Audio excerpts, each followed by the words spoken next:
네, 우리 친구들 잘 쉬고 형성평가도 잘 하고 오셨나요? 네, 문제가 너무 쉽죠? 더군다나 이렇게 강의도 돌려볼 수 있으니 얼마나 풀기가 쉬웠겠어요. 뭐 생소한 용어들도 많고 영어도 좀 많고 그래서 헷갈리겠지만 어, 우린 아직 젊기에 자꾸자꾸 반복하다 보면 금방 익숙해지고 단어들도 어느 순간 말하지 않아도 머릿속에 쏙쏙 들어와 있을 거라고 또 믿어보겠습니다. 저번 시간에 HPLC 원리, 그 다음에 하드웨어 부분, 좋은 분리가 되는 것들은 어떤 거였는지까지 살펴봤고요. 이번 시간에는 컬럼 선택을 하려면, 좋은 컬럼을 선택을 하려면, 내가 분석할 시료에 맞는 컬럼을 선택을 하려면 어떤 부분들을 확인을 해야 하는지 한번 보겠습니다. 일단 컬럼의 종류들을 먼저 살펴볼게요. 네. 리버스드 페이시스하고 노멀 페이시스하고 두 가지 역상 컬럼, 순상 컬럼 이렇게 있는데요. 지금 노란색 피크 보이시는 부분이 고정상은 똑같이 역상, 역상 컬럼을 사용했을 때 비극성 용매를 이동상으로 썼을 때 또 극성 용매를 이동상으로 썼을 때 용매만 다르죠. 피크가 어떻게 다른지를 보여주는 예입니다. 네. 그래서 순상 컬럼 같은 경우는 고정상이 극성이라고 생각하시면 되겠습니다. 그리고 역상 컬럼은 고정상이 비극성이라고 생각하시면 돼요. 순상 컬럼을 쓰실 때는 이동상을 비극성, 고정상하고 반대로 가죠. 역상 컬럼을 사용하실 때는 이동상이 극성. 일단 기준으로 고정상이 뭔지 순상은 극성, 역상은 비극성이라고 알고 계시면 되겠습니다. 시료가 유출되는 순서는 순상 컬럼은 비극성 시료가 먼저 나오고요. 역상 컬럼은 극성 시료가 먼저 분리가 됩니다. 이동상의 극성을 증가시키려면 용리 시간이 순상 컬럼은 감소되고요. 역상 컬럼은 용리 시간이 증가된다는 걸 알 수 있겠습니다. 네. 여기 보시면 분자 구조에 따라서 어떤 것들이 더 극성인지 나와 있죠. 극성이 제일 높은 거 물, 워터 참고하시면 되겠습니다. 우리 순상 컬럼하고 역상 컬럼 두 가지 봤고요. 이번에는 아이온 익스체인지 컬럼이에요. 이온 교환 컬럼이라고 생각하시면 되는데 컬럼에 이렇게 이온 작용기를 붙여서 컬럼에 충진을 하는 겁니다. 그래서 이동상은 보통은 수용성 버퍼를 사용하고요. 이온 교환력 차이에 의한 성분으로 분리되는데 사실 요 두 개 이외에 곰팡이 독소나 단백질 분리 할 때 빼고는 많이 사용하는 편이 아닙니다. 보통은 순상 컬럼이나 역상 컬럼을 제일 많이 사용하죠. 사이즈 익스클루션 컬럼인데요. 이 충진물 사이의 크기를 다르게 하는 것이 기술이라고 보시면 되겠습니다. 요 사이 요 사이 크기들 이 사이에 분자가 어떤 사이즈의 분자가 들어갈 수 있는지에 따라서 피크 양상이 달라지게 되죠. 제일 많이 사용하는 거는 역상 순상 컬럼이다. 우리 여태까지 컬럼 사용할 때 보긴 했어요. C18 어쩌고 저쩌고 숫자 어쩌고 저쩌고 써 있는 거. 그 숫자들이 나타내는 것들이 이렇게 됩니다. C18 같은 경우는 충진제 실리카겔에다가 C18자리 분자를 붙여가지고 만든 컬럼이고요. 여기 앞에는 보통 알파벳으로 이름들이 나와 있는데 요 이름들은 요 이름하고 요 이름들은 컬럼 회사들마다 각각 자기들만의 고유의 암호처럼 특성을 나타내는 영어 알파벳이 써있기도 하고요. 이름들이 써있기도 하고요. 그 다음에 파티클 사이즈, 포어 사이즈, 그 다음에 전체 길이, 내경까지 모두 표시하게 되어 있습니다. 그래서 컬럼을 선택할 때 고려해야 할 사항들이 여기 이름에 다 나와 있다고 보시면 되겠습니다. 네. 하나씩 한번 보실게요.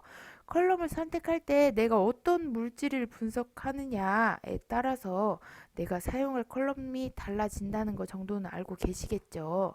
네. 비휘발성 분석 물질을 사용할 경우에 네. 우리 분석 시료와 고정상의 상호작용을 이용해서 크로마토그래피는 분석을 한다고 했어요. 크로마토그래피는 고정상과 시료의 상호작용을 이용해서 분리를 시켜준다고 했어요. 분석 물질에 따라서 컬럼 선택이 달라지는데 네, 비휘발성 분석 물질은 극성작용기와 극성 컬럼과의 상호작용을 이용할 경우에 순상 컬럼으로 선택하는 것이 좋습니다. 순상 컬럼은 실리카, NH2, CN 컬럼 등이 존재하는데요. 보통은 실리카 컬럼을 제일 많이 사용하죠. 네, 제일 많이.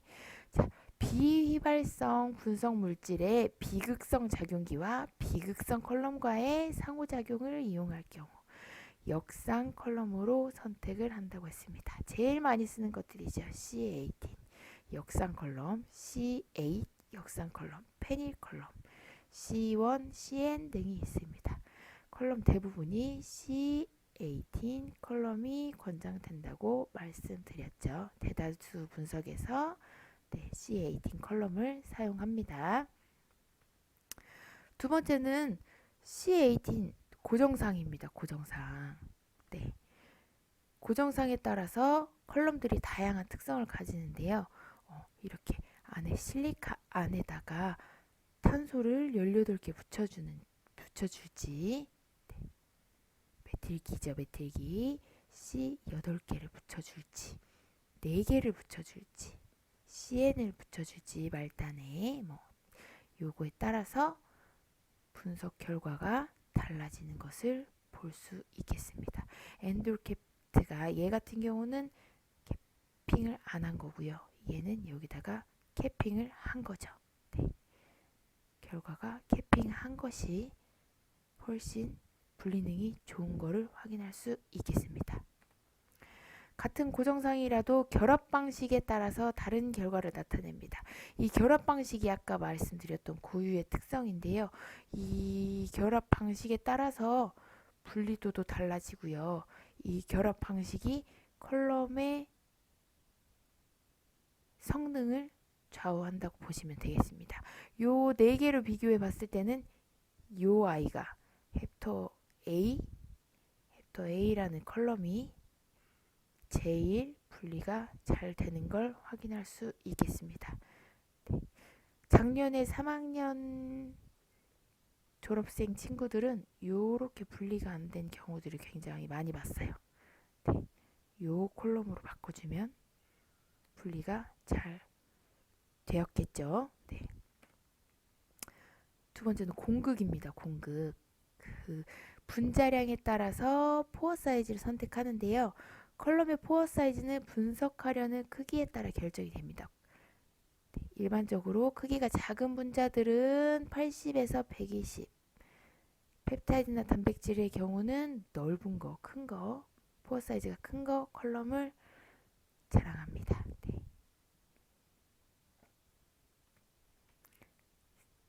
다음으로 내경이에요. 내경이 작아지면 주입량도 작아져야 합니다. 인젝션 볼륨이 작아지는 경우인데요. 내경이 작은 컬럼들은 보통 LC, 매스에서 많이 사용하고요. 우리가 사용하는 것들은 대부분이 네, 보시면 대부분이 네, 46짜리 많이 사용한다고 보시면 되겠습니다.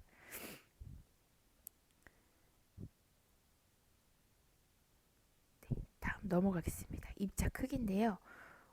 충진하는 입자 크기가 작을수록 보시면 분리도가 훨씬 좋은 걸 볼 수 있겠죠.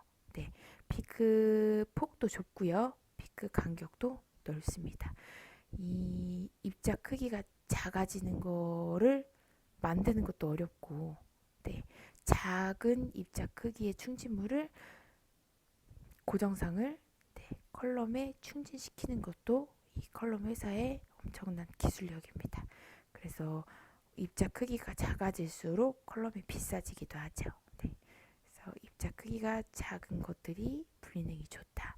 입자 크기는 분리능에 직접적인 영향을 주기 때문에 분리가 잘 안 되는 시료 같은 경우는 입자 크기가 작은 컬럼을 선택해서 사용하면 좀 더 효율적인 분석을 할 수 있다는 것을 알 수 있습니다. 아까 길이는 그냥 넘어갔었는데요. 길이가 짧아지고 입자 크기가 작아지면 분리능이 유지되죠. 보시면 충진물은 똑같고요. 내경이 작아지고 컬럼 길이가 짧아졌습니다. 그리고 입자 크기도 작아졌습니다. 여러분 같으면 둘 중에 어떤 컬럼을 사용하시겠어요? 저 같은 경우는 아래쪽 컬럼을 사용하겠습니다. 분석 시간도 훨씬 짧아졌고요.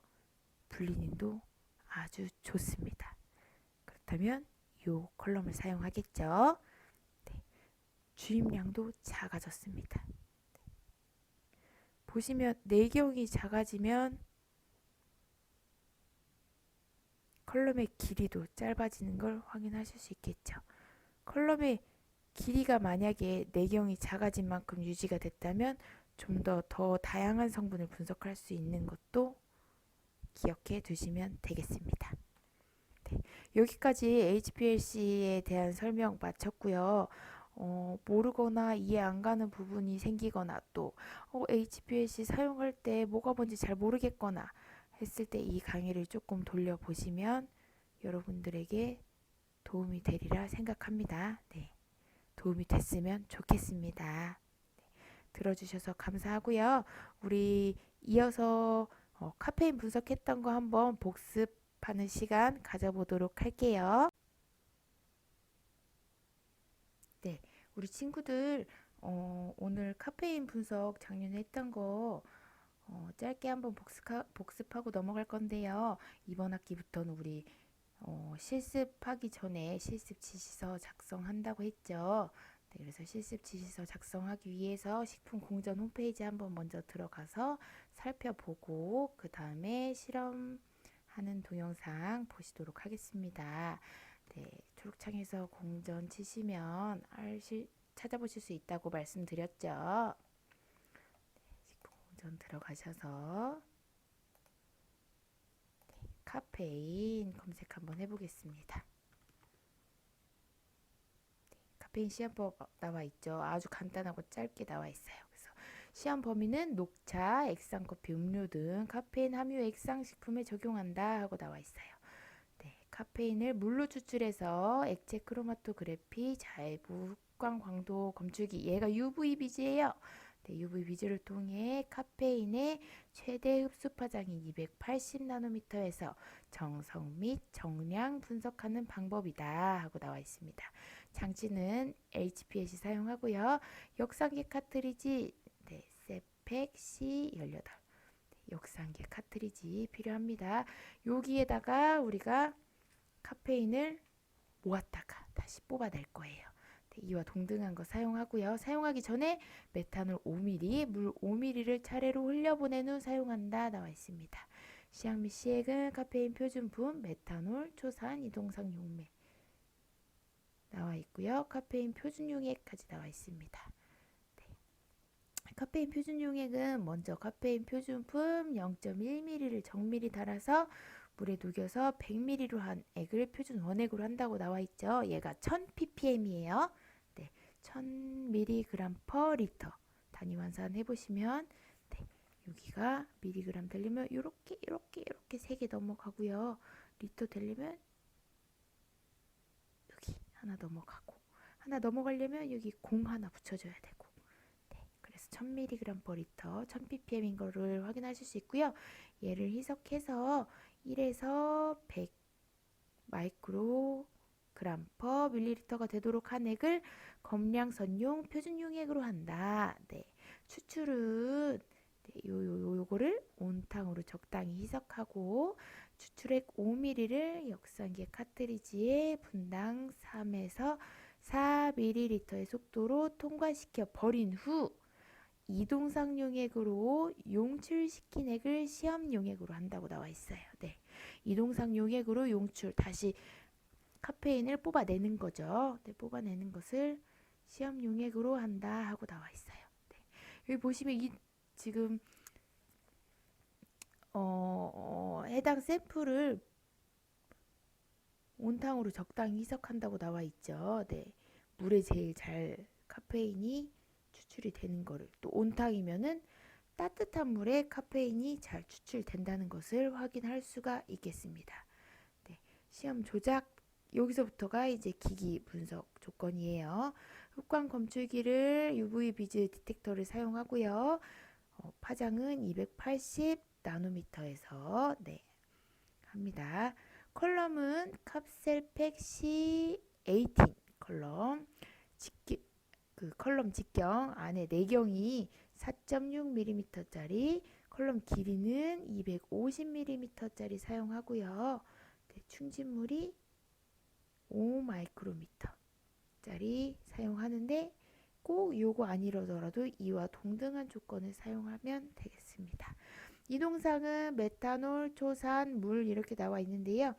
초산은 pH에 따라서 분리도가 달라지는 걸 확인할 수 있었죠. 근데 카페인 한 가지만 분석할 때는 크게 영향이 없기 때문에 오늘은 초산은 빼고 메탄올 20, 물 80으로 진행을 하도록 하겠습니다. 이동상 유량은 네, 플로우 레이트죠. 네, 이동상 속도 1.0ml/min이고요. 주입량, 인젝션 볼륨은 10마이크로리터입니다.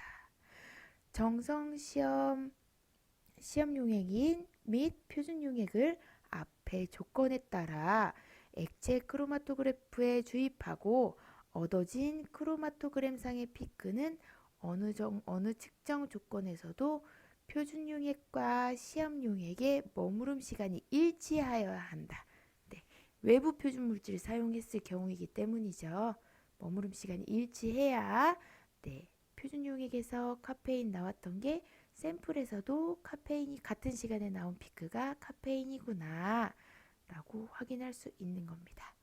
정량 시험은 시험 용액 및 표준 용액을 앞의 조건에 따라 액체 크로마토그래프에 주입하고 얻어진 피크 높이 또는 면적으로 검체 중의 함량을 산출한다까지 나와 있습니다. 네. 액상커피, 녹차에서 확인한다고 할 수 있겠죠. 네. 우리 친구들 요거 보고 지금 바로 실습 지시서 작성해 주시고요. 실습 지시서에 오늘 사용할 샘플은 맥심 모카골드, 네, 맥심 모카골드 스틱커피 있죠. 그거하고 녹차 두 가지 실험할 건데 맥심 모카골드는 3개, 3반복 해줄 거고요. 녹차도 3반복 해줄 거예요. 그러니까 토탈 샘플은 6개, 6번 실험한다고 생각하시면 되겠습니다. 네, 실습 지시서 작성해 주세요.